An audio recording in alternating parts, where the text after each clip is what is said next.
Spiky Bits. Hey everybody, MBG here today with a look at the new Warhammer Fantasy Wood Elf Army book.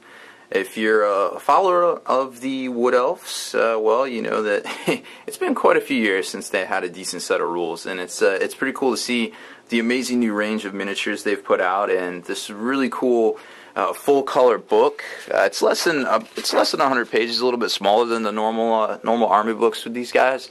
But it's still pretty cool, and there's a ton of rich background and history and things like that. You know, the Wood Elves and the High Elves were always really big, fighting the forces of like chaos and the whole magic thing. And it's a really, really rich background for the Warhammer Fantasy, I guess, game and the whole like genre of kind of how it all started. So it's just really cool to see that they got their own book, and it's still very rich and detailed and thorough, and they really did them right. It doesn't feel like they kind of half-assed them and things like that. I mean, the always strikes first. That kind of goes without saying for Elves, you know.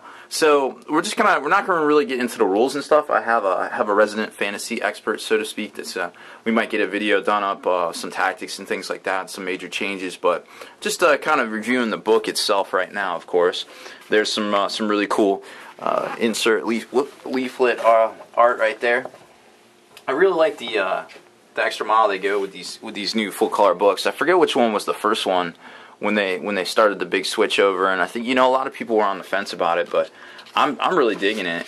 So here's the summary page here, and of course most of the newer books in the past couple of months have been quote unquote produced by the GW Design Studio, so they don't want to bedevil any one particular author that if somebody comes up with something that no one likes. It's got the the normal main sections. You've got basically your big fluff background, which usually takes up about a third. Then they get into the bestiary, which is about another third. Then which one is it? Okay, so then, yeah, that's basically continued there. Then you get into high magic, dark magic, then the heirlooms, which are like, special war gear pieces and things like that. The glory of the Elves is the actual, like, painted miniatures gallery and things, which is pretty cool. It's only about, 20 pages or so, but it's got some of the newer models, and the new white door for this week, I think it's issue... 15? No, issue 14. I'm ahead of myself. Issue 14 has some really good paint tips on how to paint the new huge tree men and things like that. And we'll get to that. That'll be another video in the account here shortly on the YouTube channel. And then you get into the actual like points and things like that. And the summary really isn't that much, just like one page, whatever. So that being said, let's go ahead and flip to some of my little tabby tabs here. So first off, I mean, you're going to see all the fluff section. That's the old Codex or Army book cover. So there's, all sorts of tons of fluff. Very cool stuff. I like the font. They used a special font in here.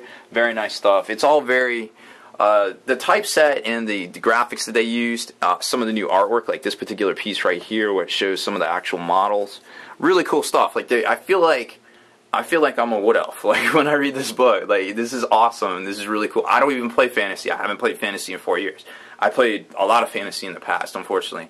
I cannot do it all anymore. I apologize. But I want to play Wood Elves. I don't even know why, but I read this book, and I want to play Wood Elves. So that's really cool on that part. Games Workshop, total immersion, things like that. So the Army special rules, you got some special... these are not special items, but these are like items that are new to the book and the things that some of the units and things take in here. So there's all of that, of course. And then we flip to, this is the last bestiary entry. So then we flip to the high magic, dark magic, of course, right there. And then the heirlooms, which are like the special pieces of war gear, which really isn't that much. It's like 2 pages. And then it gets into the actual, painted stuff. We've seen that guy. He was on the cover of White Dwarf recently. Then I wanted to show you this piece because this is just stunning. I mean, look at that. That's awesome. I like how they're doing all the smoke, the fog machine smoke thing. And then you've got the 2 big tree men right there. Some of the new units, some of the old units, just everything kind of mixed together. Very cool effect. Very cool. It makes me want to play. Like I said, I don't even play fantasy right now. And then the actual points cost. It's a little bit different from a normal 40K codex because normally right here you would have that special issue war gear kind of section, but you know how it is. It's 2 different game systems. And then the summary page right there, which gives you all the stats and things like that. That's pretty much it. The whole book, it's less than 100 pages. Retails for, I guess, what, $50 now? Nowadays, I can't even keep track myself. But that's pretty much it. I mean, it's a great book, really good read. Even if even if you don't play the Wood Elves, of course, a lot of the history in the old world itself actually starts and goes through, all the islands and things. So, pretty cool read. Definitely worth picking up, even if you don't play Wood Elves themselves. So that's it for this one, guys. Make sure you stay in the trenches. Check out the blog, spikybitsblog.com, and subscribe to this YouTube channel. And make sure you listen to our podcast, forgethenarrative.com. Spiky Bits.